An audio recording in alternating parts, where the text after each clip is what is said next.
Drama के start में हम देखते हैं सेंट इंग्लैंड को, जहां पर उसके फादर मार रहे होते हैं इस बात पर कि उसने अपनी बहन को जहर देने की कोशिश की है। वो मरते मरते बची है। वो कहती है मैंने नहीं मारा है, और अचानक से वहां पर कुछ होता है।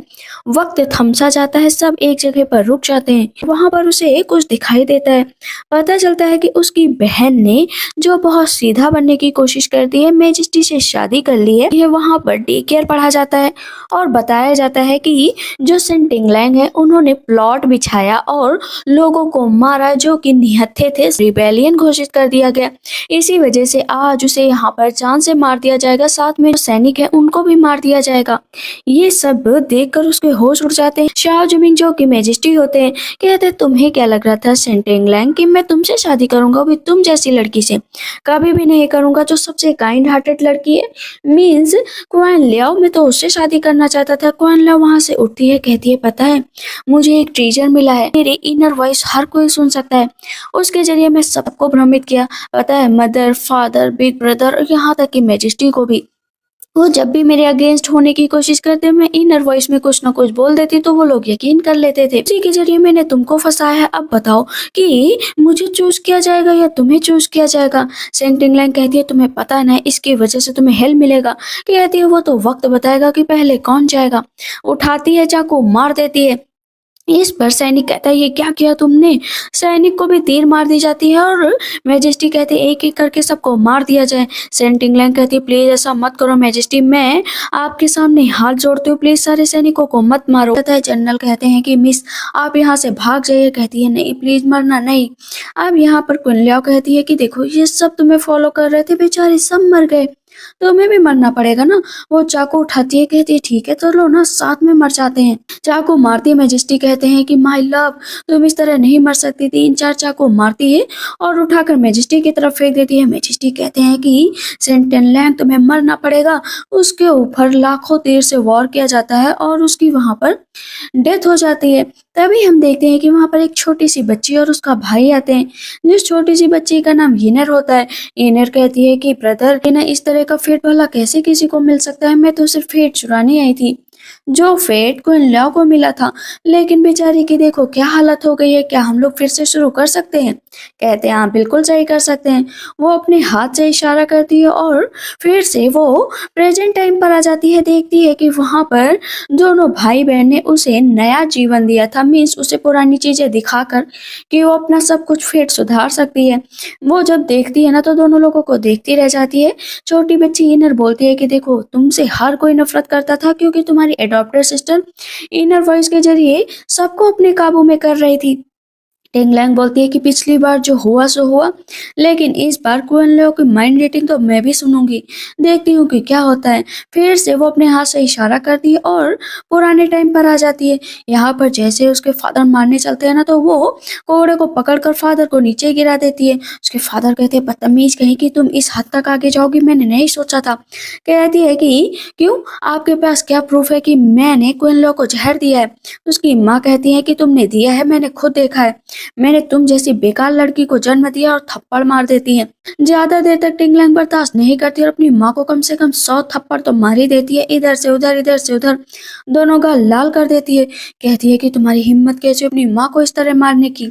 भला अपनी माँ को कोई ऐसे मारता है? कहती है तुम मेरी माँ कभी भी नहीं हो सकती। तुरंत ही कुन लियाओ मन में सोचती है कि अरे मेरी मदर को मारा, मेरी मदर इतनी प्यारी है। मन की आवाज सुनकर उसकी माँ और भी गुस्सा हो जाती है कि तुम मेरी बेटी हो ही नहीं सकती, तुम्हें तो इस घर से निष्कासित कर देना चाहिए। इंग्लैंड सोचती है कि वाह, मेरी अडॉप्टर सिस्टर तो अपने मन की बातों से सच में कितने प्यारे वर्ड बोलकर अपनी तरफ आकर्षित कर लेती है। उसके फादर कहते हैं कि तुम पहले अपनी सिस्टर को पॉइजन देने वाली थी, अपनी मदर को मारने वाली हो। तुम्हें नहीं छोड़ूंगा। कोड़ा उठाकर मारने चलते हैं। वो रास्ते से हट जाती है, उसकी माँ को ही पड़ जाता है। फादर उसे फिर से मारने चलते हैं। कहती है कि आप सब अंधे हो चुके हैं, लेकिन मैं अंधी नहीं हुई हूँ। उसके फादर कहते हैं नहीं छोड़ूंगा, मैं तुम्हें नहीं छोड़ूंगा। कहती है ठीक है, वो तो मैं बताती हूँ कि आपको कैसे सजा दी जाए। वो अपने फादर को कोड़े मारने लगती है। कुन लियाओ मन में सोचती है मेरी सिस्टर तो कितनी अच्छी थी, आखिर आज उसे क्या हो गया? क्या वो मुझसे जलन कर रही है? जैसे ही उसकी फैमिली इनर वॉइस फिर से सुनती है ना तो उसके खिलाफ हो जाती है। तो तुम अपने रियल फादर को मारो। उसका भाई कहता है कि इसकी वजह से मैं तुम्हें मैजेस्टी हॉल में ले जाऊंगा और पब्लिक सर्विलेंस में बैठाऊंगा ताकि वहां पर तुम्हारे खिलाफ फैसला लिया जा सके। कुआनलो मन में सोचती है कि देखो मेरे ब्रदर को भी कष्ट पहुंचा रही, मेरा भाई तो कितना अच्छा है। उसका भाई कहता है देखो मैं तुम्हारा बड़ा भाई हूँ, इस तरह तुम मुझसे बात नहीं कर सकती हो, ना ही तुम मुझे मार सकती हो, आज मैं तुम्हें लेसन सिखा कर ही रहूंगा। जैसे मारने चलता है तो इस पर टिंगलैंग फिर से उसका हाथ पकड़ लेती है और कहती है कि देखो बहुत मजा आ रहा है, मैं तुम्हें भी बताती हूँ, और उसके ऊपर भी कोड़े से अटैक करती है। तो अन्ना बोलती है कि सिस्टर ने तो अपना आपा ही खो दिया है, देखो ना वो कितनी गुस्से में नजर आ रही है। अब वो कुल्ला को पीटने लगती है, कहती है तुमने मेरा चेहरा क्यों खराब कर दिया, बताओ ना क्यों खराब कर दिया मेरा चेहरा। यहाँ पर टिंगलैंग पुरानी चीजों को सोचती है तो उसे यकीन नहीं होता है कि सच में इस लड़के की वजह से उसने इतनी जिल्लत सही थी।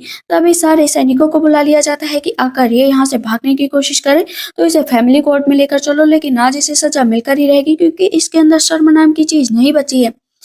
लेकिन फैमिली कोर्ट में जाने का मतलब था सबके सामने बात आना और पूरे घर की बेइज्जती होना। क्विनला कहती है कि देखो फादर, इस तरह मेरी सिस्टर को मत कहो, वो तो अभी बॉर्डर से आई हैं, उन्हें क्या ही पता। उन्होंने अगर मुझे पॉइजन दिया भी है तो क्या हुआ, मेरे ऊपर असर तो नहीं हुआ ना। रही बड़े भाई की बात, उनके बारे में भी कुछ सोचिए। मन में सोचती है कि देखो ये फैमिली मुझे इतने अच्छे से ट्रीट करती है लेकिन मैं अपनी वजह से इन्हें डिस्ट्रॉय नहीं कर सकती, मैं जान दे दूंगी, मैं जान दे दूंगी। मरने चलती है। उसकी इनर वॉइस सुनकर अभी भी टिंगलैंग हंस रही होती है। उसका भाई कहता है मरोगी तुम, नहीं मरेगी ये, इसके लिए मैं फैसला लूंगा। कहती है कि अच्छा तो ये बात है। वहां पर अभी खड़ी होती है तो उसकी माँ कहती है कि देखो बेटा, तुम मेरी रियल डॉटर और फैमिली कोर्ट में अगर ले जाना पड़ा ना तो सिर्फ मैं तुम्हारा साथ दूंगी और इसे रिबल घोषित कर दूंगी। उसके फादर कहते हैं सही कहा, इसे लोटस पनिशमेंट मिलनी चाहिए। जैसे ही सैनिक उसको मारने चलते हैं तो वो दोनों सैनिकों को नीचे गिरा देती है। कहती है किसकी इतनी हिम्मत है कि मेरे ऊपर हाथ लगाए। वो बॉर्डर से सैनिकों को बुला लेती है। सारे घर वाले कहते हैं कि सच में तुम अपनी फैमिली से इतनी नफरत करती हो कि बॉर्डर से लोगों को बुला रही हो। कहती है कि हाँ, मेरे पास बांसुरी है और इसके धुन सुनकर मेरे सैनिक यहाँ पर जरूर आएंगे। वैसे इतना डर क्यों रहे हो, अब ये देखना सब कुछ एकदम क्लियर हो जाएगा और तुम में से कोई भी मेरे ऊपर उंगली नहीं उठा पाएगा। कुआनला मन में सोचती है कि देखो ना मेरी बहन किस हद तक जा रही है, आखिर अपने मदर फादर की तो इज्जत कर लेती। उसके मन की आवाजें तो सच में इतनी वाहियात थी ना कि हर कोई उस पर यकीन कर सकता था। थोड़ी देर में वहां पर सैनिक आ जाते हैं। सैनिकों को अंदर देखकर पहले टिंगलैंग बहुत खुश हो जाती है कि उसके जितने भी लोग हैं एकदम सुरक्षित है। नीचे बैठ जाते हैं। कहते हैं कि बॉस बताइए कि क्या करना है। कहती है हम सब एक जैसे हैं, मुझे बॉस मत बोलो। कहते नहीं आप मेरे जनरल हैं। सैनिक बोलता है अपनी बेटी को इस तरह प्रताड़ित कर रहे हो, शर्म नहीं आ रही। उसका भाई कहता है हम लोग प्रताड़ित नहीं कर रहे हैं, ये मेरी सिस्टर को हर्ट कर रहे हैं, इसी वजह से इसे यहाँ पर पनिशमेंट मिलनी ही चाहिए। अगर पनिशमेंट नहीं मिली तो लोगों के पास सबक कैसे जाएगा। सैनिक कहता है अच्छा तुम लोगों के अंदर हिम्मत भी है, हाथ लगा कर दिखाओ। पूरी फैमिली के हाथ पैर न तोड़ दिए ना तो हम लोग भी बॉर्डर से आए हुए सैनिक नहीं है। वहां पर उसके फादर को जैसे अटैक पड़ने लगता है। कहती है मदर एविडेंस बताओ। वो टी का पॉट देख रही हो ना, उसी में जहर है। कहती है अच्छा उसी में जहर है, चलो वेरी गुड, बहुत अच्छा तमाशा हो गया, मैं तुम लोगों को थोड़ा असली जहर चखा देती हूँ। जाती कौनलो कहती है ऐसा मत करो। उसे जबरदस्ती पकड़कर नीचे बैठा दिया जाता है। कहती है डैड ब्रदर प्लीज मेरी हेल्प करो, ये मुझे पॉइजन देने वाली है। पुरानी बातों को सोच सोच कर वहां पर टिंगलैंग उसे पूरी टी पिला देती है। कहती देखो मरी नहीं है। उसका भाई कहता है कुआन लो तुम ठीक तो हो ना, कुआन लो तुम ठीक तो हो ना। कहती है अरे जो नाटक करता हो बोला वो ठीक कैसे नहीं होगा, उसमें पॉइजन था ही नहीं। उसके पेट में दर्द होने लगता है। कहती बहुत तेज से दर्द हो रहा है। वहां पर फिजिशियन को बुलाने की बात कही जाती है। कहती है कि अब फादर और मदर मुझे आपसे ना थोड़ा सा इसको सेटल डाउन करना है, वैसे भी फैमिली कोर्ट में जाना है ना तो चलो मेरे पेरेंट्स बनकर चलना। वहां पर मैं भी बताऊंगी कि मेरे ओरिजिनल मदर और फादर मेरे साथ कैसा बिहेव करते हैं। अभी के लिए तो मैं यहाँ से चली जाऊंगी, लेकिन वक्त बताएगा कौन सही कौन गलत। मैं यहाँ से अपना सामान लेकर भी जाऊंगी और जब मर्जी होगा आऊंगी जाऊंगी। वहां पर सारा सामान लेकर जा रहे होते हैं और बाकी का सामान तोड़ देते हैं। उसके मदर और फादर कहते हैं प्लीज इस तरह सामान हमारा मत लेकर जाओ। वहां पर पेंटिंग एक बच जाती है, लेकिन सैनिक आता और पेंटिंग से उसके फादर की खोपड़ी पर मारता है कि ये तुम्हारी नहीं है। कहती है मेरी बेटी पहले ऐसी नहीं थी, अब ऐसी हो गई कि हम लोगों ने कोई मिस्टेक कर दी है क्या। उसके फादर कहते हैं नहीं, कुआन लो के ऊपर हम लोग शक नहीं कर सकते हैं। यहाँ पर तीनों के तीनों देख रहे होते हैं कि कुआन लो ठीक है या नहीं है, चलो देखते हैं चलकर। इधर फिजिशियन बाहर निकल रहे होते हैं।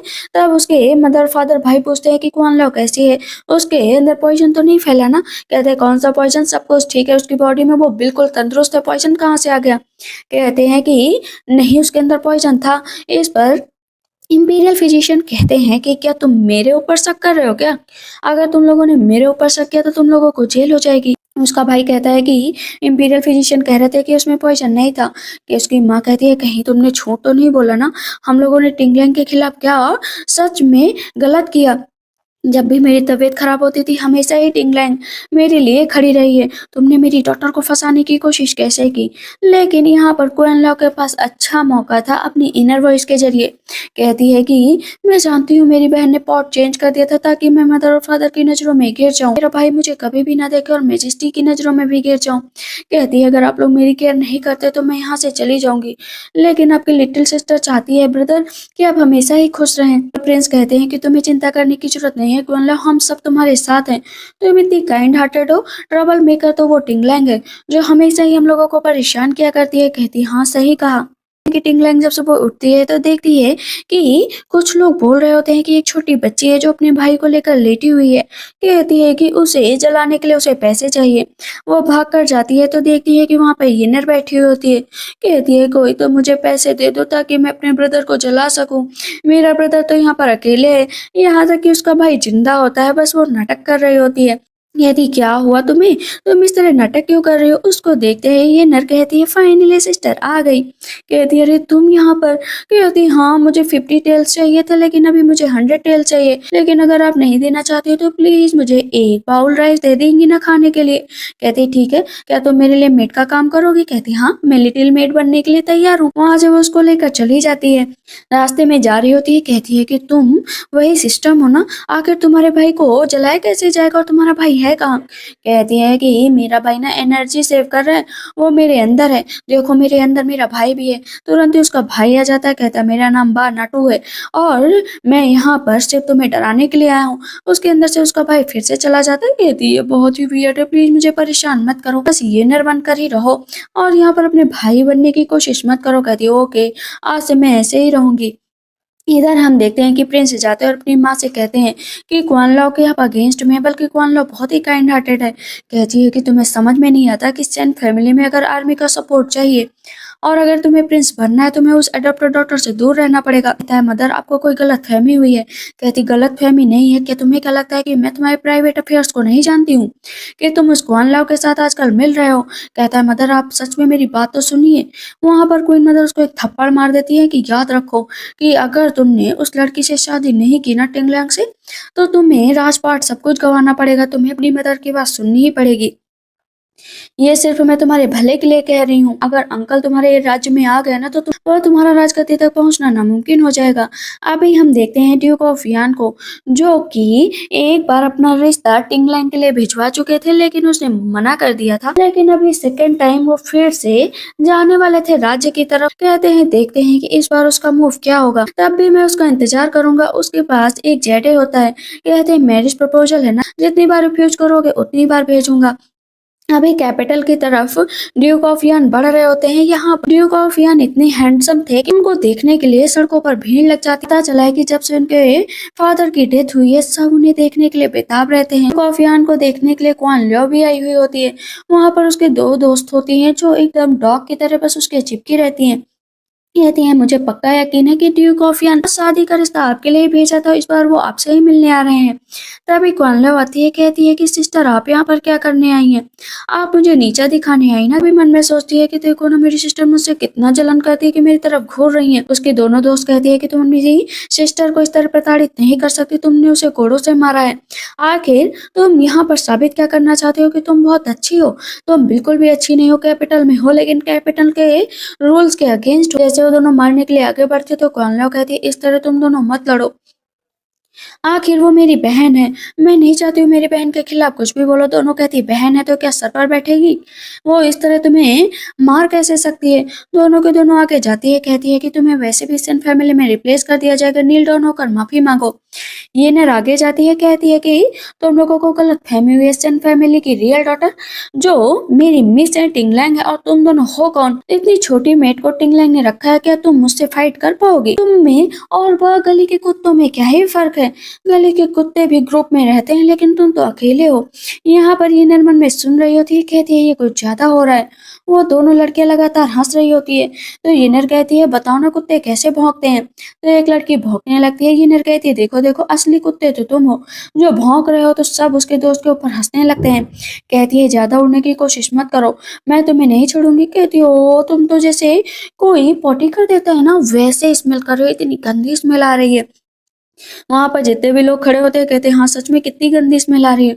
वो मारने के लिए आगे बढ़ती है, तो यहाँ पर टिंगलैंग हाथ पकड़ लेती है और उसे नीचे धक्का दे देती है कि खबरदार, अगर मेरी ये नर की तरफ आंख उठाकर भी देखा ना तो तुम्हारी आंखें निकाल लूंगी। फिर ऐसे आगे बढ़ने चलती है तो थप्पड़ मार देती है कि दूर रहो, मैंने कहा ना दूर रहो। वहां पर उन दोनों को सबक सिखाना जरूरी था। मन में सोचती है कौन लोग, देखो मेरी दो बहनें मेरे लिए कितना कुछ कर रही हैं, लेकिन ये जानबूझकर सेंग टिंगलैंग हम लोगों को नीचा दिखा रही है ताकि ये मेरी दोनों बहनें मेरे से दूर चली जाएं। जैसे उसकी मन की आवाजें दोनों सुनती हैं, कहती हैं कि तुम जानबूझकर कर रही हो ना, जलन हो रही है ना तुम्हें। वहां पर आदमियों को बुलाया जाता है मारने के लिए। जैसे ही वो मारने के लिए आके बढ़ती है तो यहाँ पर यीनर ही सबको एक साथ धक्का दे देती है, अपनी पावर से सबको नीचे गिरा देती है। वो सब नीचे पड़े हुए होते हैं, उनको दर्द हो रहा होता है। यहाँ तक कि कुआन लॉ भी नीचे गिर जाती है। सब कहते हैं इस छोटी मेट के अंदर इतनी ताकत आई कहाँ से? ये सिर्फ 6 ईयर ओल्ड गर्ल है, लेकिन देखो कैसे सबको मार रही है। कहती है मेरे अंदर बहुत पावर है, कोई भी अगर मेरे सामने आए ना तो उसकी हड्डियां तोड़ दूंगी। बस सब वहां से भाग जाते हैं। कहती है कि ये कोई आम लड़की नहीं है। फिर से उन दोनों का हाथ पकड़ती कहती मेरी दोनों बहनें मेरी कितनी केयर करती हैं। पर कहती वाह, मन की आवाजों से लोगों को भ्रमित करना तो कोई इससे सीखे। दोनों उसके दोस्त कहती हैं एग्जैक्टली, ये यहाँ पर शो करने आई है कि ड्यूक ऑफ यान इसकी तरफ देखेंगे, लेकिन ये इसकी तरफ तो देखेंगे भी नहीं, सिर्फ वो सबसे ब्यूटीफुल लेडी क्वान लॉ की तरफ देखेंगे। तभी वहाँ पर ड्यूक ऑफ यान आ जाते हैं। क्वान लॉ नीचे बैठ जाते हैं। हम लोग कितना तुमसे जलन करते हैं, तुम इतनी ब्यूटीफुल इतनी अच्छी हो कि ड्यूक ऑफ यान देखो तुम्हारे ही साइड आ रहे हैं। वहां पर आकर ड्यूक ऑफ यान खड़े हो जाते हैं। सेंट टिंगलैंग सोचती है कि पुराने टाइम में रिवेलियन घोषित किया था ड्यूक ऑफ यान को, और उसे जान से खुद टिंगलैंग ने अपने हाथों से मारा था। कहती है कि आप यहाँ पर ड्यूक ऑफ यान उसे जेडे देते हैं। कहती है जेडे भला क्यों? क्यों? वो कुछ भी नहीं बोलते, स्माइल करके वहां से चले जाते हैं।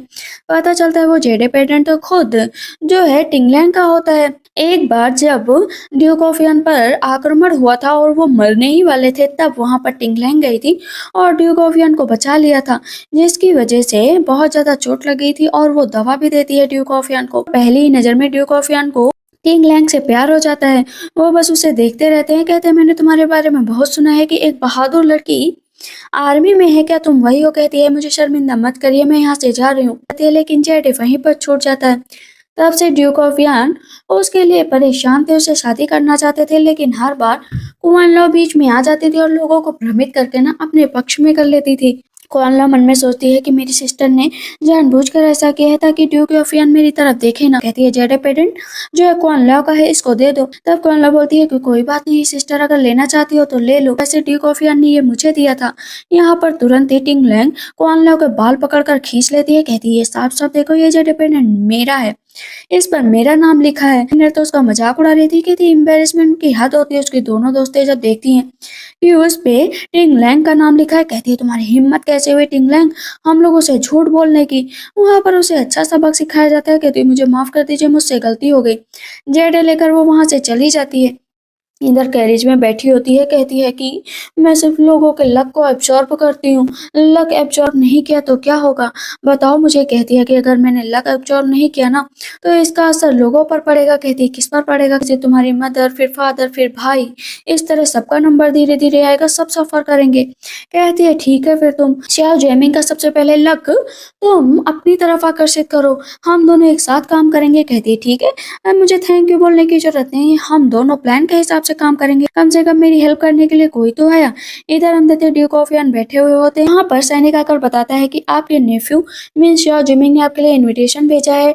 डांसर को बुलाया है ताकि आप डांस देखें और किसी लड़की के साथ नाइट स्पेंड कर सके। ये नर खड़ी होती है और बताती है कि शाओ जिमिंग की तरफ से बुलाया गया है शर्ड्यू को फियान को। कहती है तुम्हें कैसे पता? कहती है मुझे सब कुछ पता है, मैं हूँ ही इतनी क्यूट। कहती ठीक है फिर चलो, मुझे आगे काम करना है, फ्लावर हाउस मुझे जाना ही पड़ेगा। कहती फ्लावर हाउस, चलो चलते हैं। इधर हम देखते हैं फ्लावर हाउस में जाते ही शाओ जिमिंग मन में सोचता है कि जैसे ही थ्रोन मिल जाएगा ना, सबसे बड़ा सैक्रिफाइस तो मैं आपसे करवाऊंगा, आपको जान से मर डालूंगा। वैसे यहाँ पर जिस भी लड़की को आप पसंद करेंगे ना, आपके लिए वो हो जाएगी। देखो कितनी सुंदर लड़कियां हैं, लेकिन आज तक ड्यूक ऑफ यॉर्क को कोई भी लड़की आकर्षित नहीं कर पाई थी। कहते हैं कि मुझे यहाँ पर कुछ भी अच्छा नहीं लग रहा है, लेकिन जब सेकंड डांस आता है तो वहां पर जैसे ही ड्यूक ऑफ यॉर्क देखते हैं कि टिंगलैंग डांस कर रही, कहते हैं ये यहाँ पर भला क्या कर रही है और इसे यहाँ पर आने की क्या जरूरत पड़ी।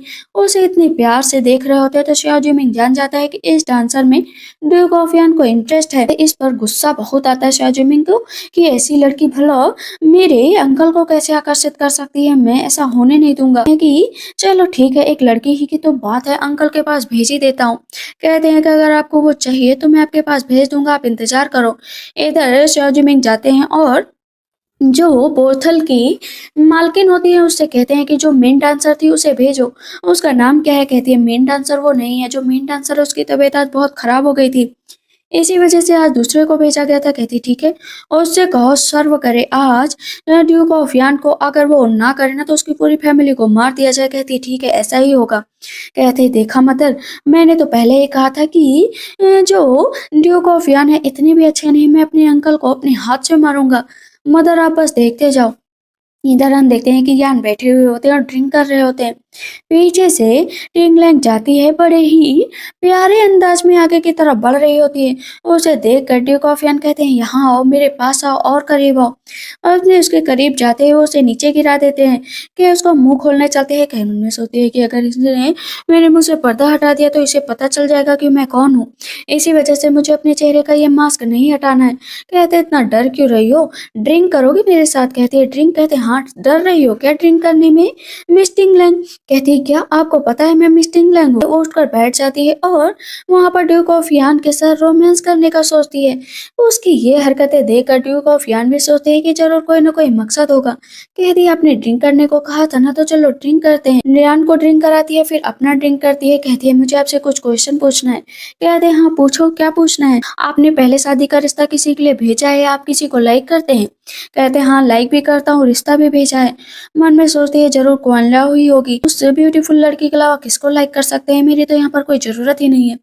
वो गुस्सा होकर चली जाती है। यान सोचते हैं कि इसे क्या हो गया, कोई नहीं टाइम आएगा तो मैं इससे जरूर मिलूंगा, वैसे भी ये मुझे अनदेखा कर रही है। कि टिंगलैंग बहुत उदास होती है क्योंकि उसे पता चल चुका था कि ड्यूक ऑफ यान की फीलिंग उसके लिए नहीं बल्कि कॉन लियो के लिए है। लेकिन येनर कहती है कि मुझे तो यकीन नहीं है, क्योंकि ड्यूक ऑफ यान की आंखों में साफ दिख रहा था कि वो आपको ही लाइक करते हैं, कहीं आपको कोई गलतफहमी तो नहीं हो गई? कहती नहीं मुझे कोई गलतफहमी नहीं हुई है, अब बस मुझे अपने काम पर फोकस करना है, किसी और पर फोकस नहीं करना है। कहती ठीक है रुको तो मेरे लिए।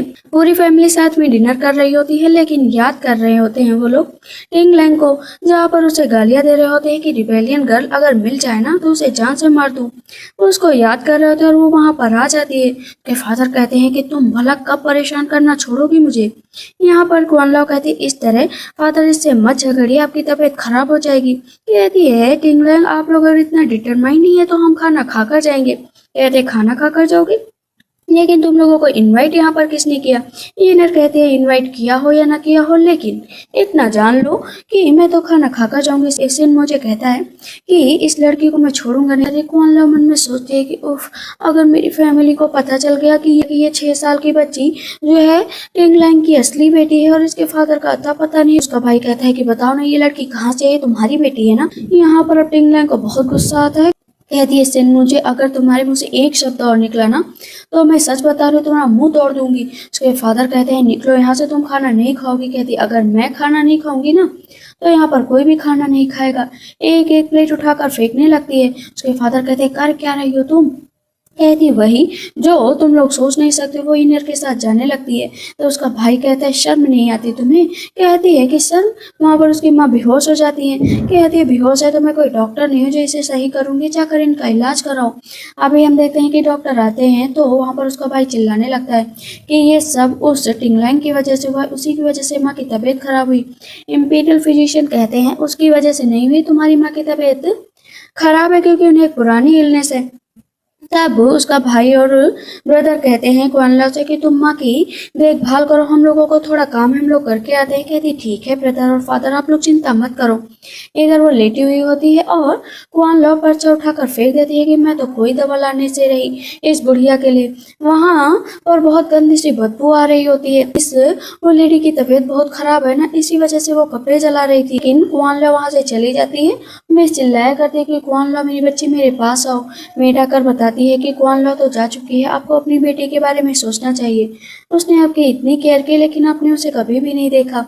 मन में सोचिए कि क्या सच में टिंगलैंग के लिए मैंने इतना बुरा किया? जब पिछली बार मेरी तबीयत खराब थी तो पूरे टाइम टिंगलैंग मेरे साथ थी, लेकिन क्वानला तो मेरे तरफ आई भी नहीं, देखने भी नहीं आई। मेड जाती है टिंगलैंग को बुलाने के लिए कि तुम्हारी माँ की तबीयत बहुत खराब है, चलो ना उनके लिए कैंडी बना दो, क्योंकि वो दवा खाती है तो उन्हें बहुत कड़वा लगता है और तुम ही बना सकती हो। कहती मैं तुम्हारे घर की नौकर नहीं हूँ जो मैं कैंडी बनाऊंगी, जाओ और अपना काम करो। वहां से चली जाती है। पता चलता है कि सेन फैमिली की एक शॉप होती है जहाँ पर कपड़े वगैरह बिकते हैं, लेकिन कुआन लो हमेशा से कपड़े खरीद कर कभी भी पे नहीं करती थी। आज भी वो नाटक कर रही होती है। क्राउन प्रिंसेस को देख रहे होते हैं, पास जाने की कोशिश करते हैं तो वो और दूर चली जाती है। कहते हैं कि कौन लो क्या हुआ? कहती कुछ नहीं। मन में सोचती है कि मेरी माँ की तबीयत इतनी खराब है, भला मैं खुश कैसे रह सकती हूँ? टिंगलैंग तो छोड़कर चली गई। अगर प्रिंस को ये बात पता चली ना तो उन्हें बिल्कुल भी अच्छा नहीं लगेगा, क्योंकि वो सारे रिस्पॉन्सिबिलिटी से पीछे हट गई है। पर प्रिंस कहते हैं कि अच्छा चलो। प्रिंस कहते हैं ये बात है, उस टिंगलैंग की इतनी हिम्मत, जाने दो उसको, तुम्हें यहाँ पर जो भी पसंद आए तुम ले लो। पहले कहती है ये लूंगी, फिर कहती है सब पैक कर दो, और बिना पैसे दिए वहां से जाने लगती है। तभी टिंगलैंग आ जाती है और कुआनलो से कहती है तुमने पैसे दिए? कहती है मेरी शॉप है, भला मैं पैसे क्यों दूं? प्रिंस कहते हैं आज मूड अच्छा है, प्लीज बेकार मत करो, जाओ यहाँ से। टिंगलैंग कहती है कि देखो, दुकान से कपड़े लिए तो पैसे तो देने ही पड़ेंगे। बाकी जितने लोग भी खड़े होते हैं कहते हैं सही बात है, यहाँ से कपड़े ले जाने का मतलब है पैसे तो देने ही पड़ेंगे। कुआनलो रोने लगती है कि आप मुझे नीचा दिखा रही हैं, और तेज से रोने लगती है। तो यहाँ पर यिनर कहती है वाह, रोने से काम बनता है क्या? वो भी खुद तेज से रोने लगती है कि मेरे पैसे लौटा दो, आखिर इतनी मेहनत से यहाँ पर कपड़े आते हैं। सब कहते हैं वाह, ये लड़की तो बहुत तेज है। टिंगलैंग है जो इस तरह चीजों को संभाल रही, वरना ये सेमलेस लड़की तो यहाँ से हर चीज उठा ले जाए। वैसे ये अडॉप्टेड है तो अडॉप्टेड जैसी हरकतें करेगी ना, वैसे ये कभी भी अच्छी नहीं हो सकती। सब कहते हैं सही बात है। यहाँ पर तुरंत ही कौन लोग कहती है कि मैं मर जाऊंगी, मैं मर जाऊंगी।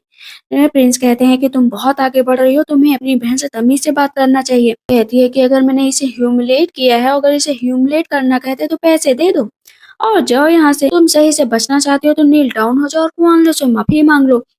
कहती है हाँ सिस्टर, ये तरीका थोड़ा सही लग रहा है।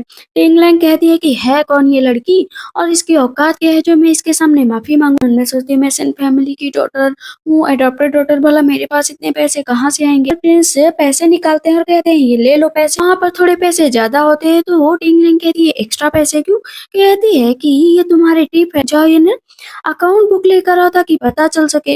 अकाउंट बुक लाया जाता है और वहाँ पर एक एक चीजों की गिनती होने लगती है। पता चलता है कि सेंट कॉर्नर ने लास्ट ईयर लगभग इतना ज्यादा कपड़ा खरीदे हैं कि 500 टेल्स बनते हैं। उन सब सालों का मिलाकर लगभग इतना ज्यादा बनता है कि शायद प्रिंस भी चुकता नहीं कर पाएंगे, क्योंकि 1000 टेल से ऊपर निकल गए हैं। प्रिंस कहते हैं ठीक है, डरने की जरूरत नहीं है, मैं पैसे का इंतजाम कर दूंगा। डिनर कहती है कि देखो, ये फिर से ना कोई मामला जरूर क्रिएट करेगी ताकि इसे पैसे देना देने पड़े और ये इन सब चीजों से निकल जाए। इन सारी चीजों से बचने के लिए कुआनलो तुरंत ही वहां पर बेहोश हो जाती है। प्रिंस कहते हैं इंपीरियल फिजिशियन को बुलाओ, इंपीरियल फिजिशियन को। कहती है कि अरे, ऐसे इंपीरियल फिजिशियन को बुलाने की क्या जरूरत, मेरे पास अच्छा तरीका है। ये ना एक इंजेक्शन निकालती है, कहती है कि ये इसके लगेगा। प्रिंस कहते हैं ये नहीं लगेगा, ये किस तरह का हथियार है? वहां पर ये नर प्रिंस का हाथ पकड़ लेती है और पूरी तरीके से मरोड़ देती है। कहते हैं तुम्हारे अंदर इतनी ताकत कैसे आई? ये नर कहती है स्ट्रगल करने की जरूरत नहीं है। वहां पर वो आंखें खोल कर देखती है, क्वानल दर्द हो जाती है, बट सोचती है आंख तो नहीं खोलूंगी, दर्द बर्दाश्त कर लेती है। इंग्लैंड कहती है ऐसे ये नहीं मानेगी, मेरे पास दूसरा इलाज है। कम से कम 20 थप्पड़ मारती है, तुरंत आके खोल देती है, कहती है मैं ठीक हूँ। येनर कहती वाह मिस, आपने तो बहुत अच्छा काम किया। सभी के सभी कह रहे होते हैं कि क्लियरली दिख रहा है कि नाटक कर रही थी। उसका गाल लाल हो जाता है। प्रिंस कहते हैं ये क्या किया तुमने, इसका गाल क्यों लाल कर दिया, तुम्हें ऐसा नहीं करना चाहिए था। वहां पर और भी आदमी आ जाते हैं जो लीडर होते हैं, बोलते हैं ठीक है पनिशमेंट के तौर पर तुम्हारे दोनों पैर की हड्डियां तोड़ दी जाएंगी। इस तरह के फरमान को सुनकर टिंगलैंग कहती है कि आपकी हिम्मत कैसे हुई, कर्जा तो मैंने नहीं लिया है तो मुझे दंड क्यों। इंजीनियर कहती है मिस डरने की जरूरत नहीं है, मैं सब कुछ हैंडल कर लूंगी। तब यहाँ पर मालिक बोलते हैं कि देखो मैंने तो सिर्फ सुना था कि इसकी जुबान ज्यादा चलती है, लेकिन ये तो सच में ज्यादा बोलती है, तोड़ तो टांगे इसकी। लेकिन तभी वहाँ पर ड्यूक ऑफ यान आ जाते हैं। कुआन लॉ नीचे बैठ जाते हैं कि आप यहाँ पर। तब टिंगलैंग मन में सोचते हैं कि जरूर ये कुआन लॉ का पक्ष लेने आया होगा, भला मेरा पक्ष ये ड्यूक ऑफ यान क्यों लेने आएंगे। लगता है मामला कुछ ज्यादा ही कॉम्प्लिकेटेड हो गया, तो एक दूसरे को इतने प्यार से देख रहे हैं। तब प्रिंस कहते हैं कि अंकल आप यहाँ पर। ड्यूक ऑफ यान बोलते हैं कि प्रिंस ये बताओ, राज्य के काम पर ध्यान देना चाहिए या किसी ऐसी लड़की के जिससे तुम्हारा कोई लेना देना नहीं है। तुरंत ही कुआन लॉ बोलने लगती है कि नहीं नहीं ड्यूक ऑफ यान आप गलत समझ रहे हैं, इसे बस वार्निंग दी जा रही है पनिशमेंट के तौर पर। ड्यूक ऑफ यान कहते हैं कि वार्निंग, दोनों पैर तोड़कर वार्निंग दी जाती है, मुझे बताओ कि ऐसा कौन करता है। तुरंत ही मालिक के गले पर तलवार रख देते हैं ड्यूक ऑफ यान। इंग्लैंड मन में सोचती है कि ये ड्यूक ऑफ यान को क्या हुआ, ये मेरे लिए क्यों बोल रहे हैं। ये नर कहती है मैंने तो पहले ही कहा था मिस कि ड्यूक ऑफ यान की आंखों में आपके लिए प्यार दिखता है, लेकिन आप है कि मानी ही नहीं। अब यहाँ पर प्रिंस से कहते हैं मैजेस्टी बताओ जाओगे या नहीं जाओगे। प्रिंस वहां से तुरंत भाग जाते हैं। अब सिर्फ मुझे की बारी होती है। कहते हैं तुम एक गवर्नमेंट ऑफिशियल हो, लेकिन जिस लड़की ने कर्ज लिया है उसको बिना कुछ कहे तुम उस लड़की को सजा दे रहे हो जिसने सिर्फ अपना कर्जा मांगा है। यहाँ पर तुरंत ही सेन मुझे कहता है नहीं नहीं आप जैसा समझ रहे हो वैसा कुछ नहीं है। ड्यूक वान ला तुरंत ही ड्यूक ऑफ यान के पैर पकड़ लेती है। येनर कहती है कि देखो ये तुमसे माफी मांगने के लिए आ रही है। ड्यूक ऑफ यान कहते हैं कि अच्छे से माफी मांगो, अगर ये माफ करते हो तो अच्छा है। टैंगलैंग माफी नहीं करती, काफी देर तक बैठी रहती है। तो सेन मुझे देख रहा होता है, ड्यूक ऑफ यान भी देख रहे होते हैं कि ये माफ क्यों नहीं कर रही है। तुरंत ही सन मुझे जाता है कि तुम्हें तमीज नहीं है कि मेरी बहन इतनी देर से माफी मांग रही है तो उसे माफ कर दो। कहती है कि देखो माफी मांगना इसका काम था और ना माफ करना मेरा काम। जिनर कहती है हाँ ये हुई ना बात। कोई अनलॉक कहती है मुझे पता है सिस्टर तुम मुझसे इतनी जलन करती हो, लेकिन प्लीज हम लोगों को इस तरह सजा मत दो। वहां से वो जाने लगती है तो इस पर ड्यूक ऑफ यान कहते हैं जा नहीं सकते, और साथ में टिंगलैंग भी बोलते हैं। कहते हैं ठीक है मैं कर्ज देने के लिए तैयार हूँ, ठीक है घर पहुंच कर सिल्वर नोट्स में भिजवा दूंगा। मालिक सोचते हैं कि थैंक फैमिली कोर्ट के मालिक सोचते हैं थैंक गॉड इस क्रूअल पर्सन की नजर मुझ पर नहीं गई, वरना आज ये मुझे जान से मार देता। लेकिन ड्यूक ऑफ यान तुरंत ही मालिक के पास पहुंच जाते हैं। कहते हैं कि आपको बड़ा शौक है ना लोगों को न्याय दिलाने का, मैं बैटल फील्ड में भेज देता हूँ, वहां पर लड़ाई करो फ्रंट रो में खड़े होकर, तब पता चलेगा कि असली सजा देना क्या होता है। वहां पर उसे उठाकर लेकर जाया जाता है। टैंगलैंग बाहर खड़ी हो जाती है, कहती थैंक यू सो मच।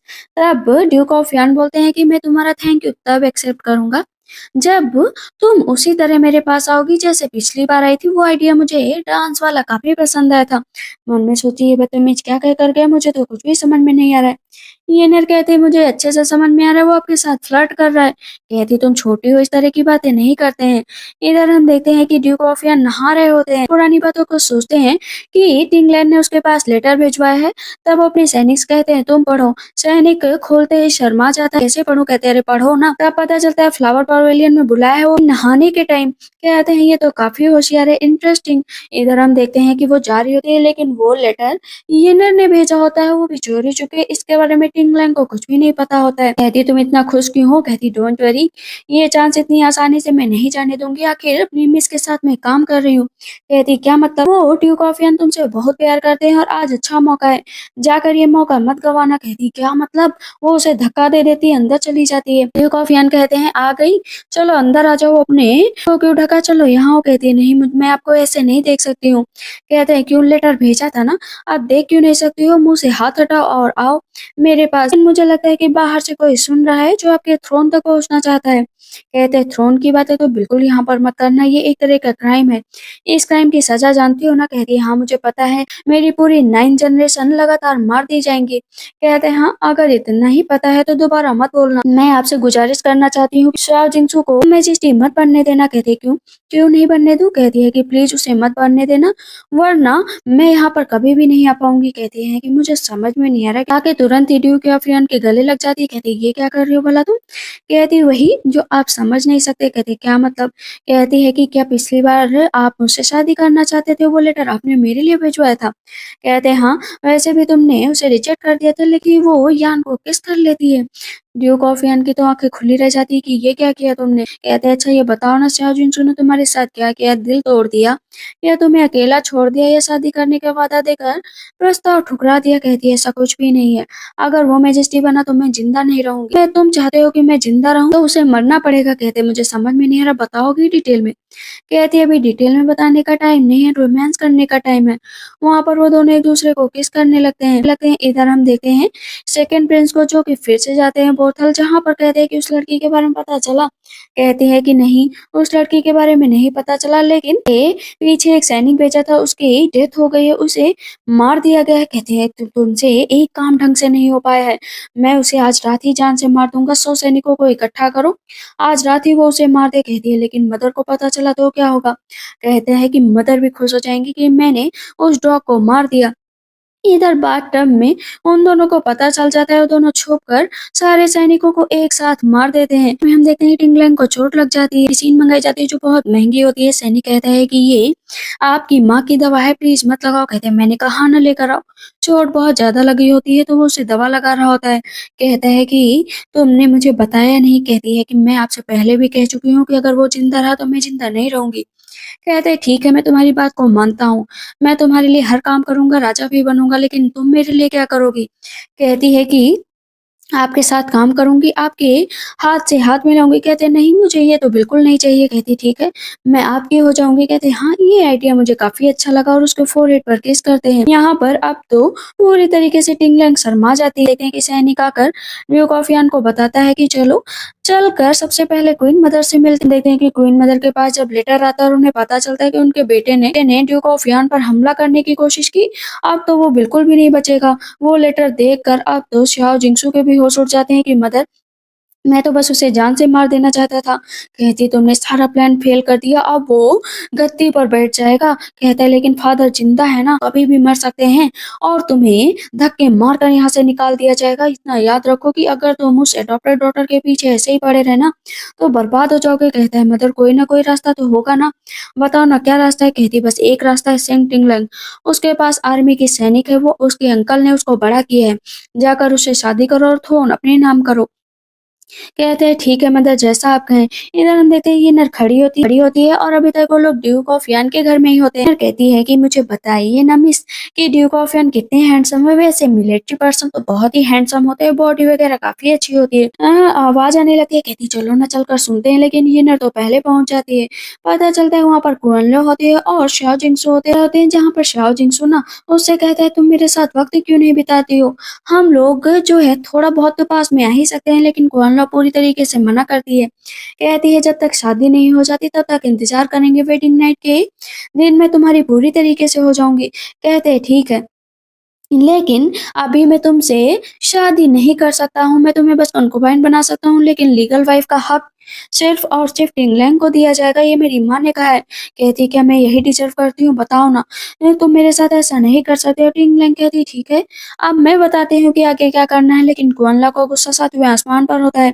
कहती मैंने इतने दिनों से मेहनत की, लेकिन लीगल वाइफ उस टिंगलैंग को कैसे बनाया जा सकता है, मैं कैसे भी करके कॉन्सर्टली का मन जीत कर ही रहूंगी। पता चलता है कि ये टिंगलैंग की माँ की तबीयत बहुत खराब हो गई है। पहले तो वो सोचती है बुढ़िया मेरा दिमाग खराब कर रही है, लेकिन फिर सोचती है कि उनके मन में जाकर ये सारी बातें डालूंगी तो शायद वो मेरे लिए कोई काम कर सके। जाती है कहती है मदर आपकी तबीयत बहुत खराब है। मन में सोचती है कि मैं क्या बताऊं मदर, प्रिंस ने मेरे से शादी करने से मना कर दिया क्योंकि मैं अडॉप्टेड डॉटर हूँ और मेरे पास तो दहेज भी नहीं है। अगर इसी तरह रहा तो मुझसे शादी कौन करेगा? उसकी मन की बातें सुनकर उसकी माँ कहती है तुम चिंता मत करो, तुम्हारी शादी का पूरा इंतजाम मैं करूँगी। कहती है ठीक है। वहाँ पर वो जाकर बाहर खड़ी हो जाती है, लेकिन पता चलता है कि डे केयर आ जाता है और डे केयर में शादी का फरमान टिंग-लैंग के लिए आया होता है कि उसे लीगल वाइफ बनाया जाएगा। लीगल वाइफ की बात सुनकर सबके सब बहुत गुस्सा हो जाते हैं। उसके फादर कहते हैं और उसका भाई भी कहता है तुम्हें अच्छे से पता था ना कि सेकंड प्रिंस को अनलव से प्यार करते हैं तो तुम बीच में क्यों आई? कहती सिस्टर आप मेरा हक कैसे छीन सकती हैं? कहती वैसे ही जैसे तुम मेरा हक छीनती आई हो। कहती कोई बात नहीं मेरी सिस्टर बहुत खुश रहे जल्दी से उनके बच्चे भी हों। कहती वाह तब तो मैं जाकर अच्छे से तैयार हो जाऊं क्योंकि मुझे कॉन्सर्ट ली से भी मिलना है, वो मुझे इतना लाइक जो करती हैं। रास्ते में कॉन्सर्ट ली से मिलने जा रही होती है, लेकिन कैरिज को ड्यूक ऑफ यार्न रोक लेते हैं। गुस्सा उनका भी बहुत होता है। शादी का फैसला ले लिया और बताया भी नहीं। ईनर उन दोनों की बातें सुन रही होती है, कहती है मैं पहले भाग जाती हूँ। वो वहां से भाग जाती है, कहती है कि देखो चिंता मत करो। कहते हैं क्या मतलब चिंता मत करो, तुम मुझे धोखा दे रही हो ना? कहती है कि नहीं। वहां पर उसके बचपन का नाम लेती है हीचिंग। कहते हैं हीचिंग तुम्हें नाम कैसे पता? कहती है कि मुझे ये यूनिक लगता है। कहते हैं अच्छा ये बताओ कि तुम शादी क्यों कर रही हो? कहती है कि हस्बैंड इतना याद रखो कि मैं शादी तो तुमसे ही करूंगी। कहते हैं किसको हस्बैंड बोल रही हो? कहती है कि तुम्हें बोल रही हूँ हस्बैंड। हाथ पकड़ती तो बार बार वो हाथ हटा लेता, लेकिन फिर हाथ पकड़ लेती है। कहती है बस मेरे ऊपर थोड़ा-सा भरोसा करो, धोखा दे दिया तो मैं कहीं का भी नहीं रहूँगा। कहती है मुझसे प्यार करते हो ना? कहता हाँ, बहुत प्यार करता हूँ। वो उसके गाल पर किस करती है, कहती फिर यकीन भी रखो। तो कॉफियान स्माइल करते हुए नीचे उतर जाते हैं। फिर ये सोचती है वाह क्या रोमांस है, बाहर से ये सुनकर अच्छा लगा। कहती है कि मिस आप तो सच में कितनी क्यूट लग रही हैं। कहती है ठीक है चलो चलते हैं। इधर हम देखते हैं कि ड्यूक कॉफियान आ जाते हैं, वो भी स्माइल कर रहे होते हैं। उनको स्माइल करता हुआ देखकर सैनिक सोचता है शादी टूट गई थी, ये तो दुखी होने के बजाय स्माइल कर रहे हैं। कॉन्सर्ट ली से मिलने के लिए जाती है टिंगलैंग, तो टिंगलैंग को देखकर कॉन्सर्टली बहुत खुश होती हैं। कहती हैं कि तुमसे मेरा बेटा शादी करेगा ना तो बहुत खुश रहेगा। कहती हाँ, मैं भी बहुत खुश रहूँगी, लेकिन मेरी एक रिक्वेस्ट है। कहती है बताओ ना कौन सी रिक्वेस्ट? कहती है मैं चाहती हूँ कि मैं शादी करूँ तो 5 साल तक कोई भी और शादी जो है प्रिंस नहीं कर सकते हैं। कहती है ये क्या बात हुई? वंश को बढ़ाने के लिए प्रिंस को कॉन्कुबाइन तो लाना ही पड़ेगा। कहती है सिर्फ 5 साल की बात है। अंकल ने मुझसे मरते टाइम कहा था कि जिस भी लड़के से मैं शादी करूँगी वो 5 साल तक कोई भी कॉन्कुबाइन या किसी और लड़की की तरफ देख भी नहीं सकता है। सिर्फ 5 साल की बात है, उसके बाद वो जितनी चाहे उतनी कॉन्कुबाइन ला सकता है और मैं आर्मी भी उसको सौंप दूँगी। कहती वादा करो। यहाँ पर टिंगलैंग कहती है आप मुझे लिखित दीजिए। कहती है ठीक है लाओ पेपर।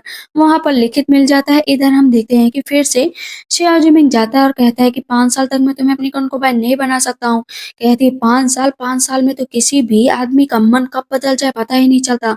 क्या पता कल को जो है इसे टिंगलैंग से प्यार हो जाए। ये ना ये सारी बातें सुन रही होती है और जबरदस्ती टिंगलैंग का हाथ पकड़ कर लेकर जाती है। कहती है मिस देखो ना 5 साल का लंबा वक्त, इसमें तो शियाओ जिमिंग को आपसे बहुत गहरा वाला प्यार हो जाएगा और आपके बच्चे भी हो जाएंगे। नहीं इसके अनलॉक की बात है तो बेचारी अकेले रह जाएगी।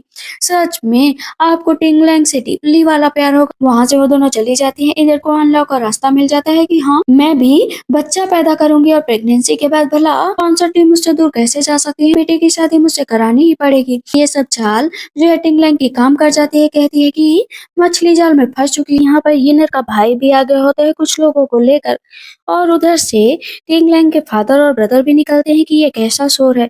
बाहर दासी रोक लेती है, लेकिन यिनर का भाई कहता है कि मैं तो अंदर जाकर ही रहूंगा। दरवाजा तोड़कर जब अंदर देखा जाता है ना तो उन दोनों को रंगे हाथ पकड़ लिया जाता है। फादर और ब्रदर कहते हैं ये क्या किया तुम लोगों ने? वहां पर सबके सामने खड़ा किया जाता है तो टिंगलैंग रोने का नाटक करने लगती है कि मेरी शादी होने वाली थी, तुम लोगों ने ये सब क्या कर दिया।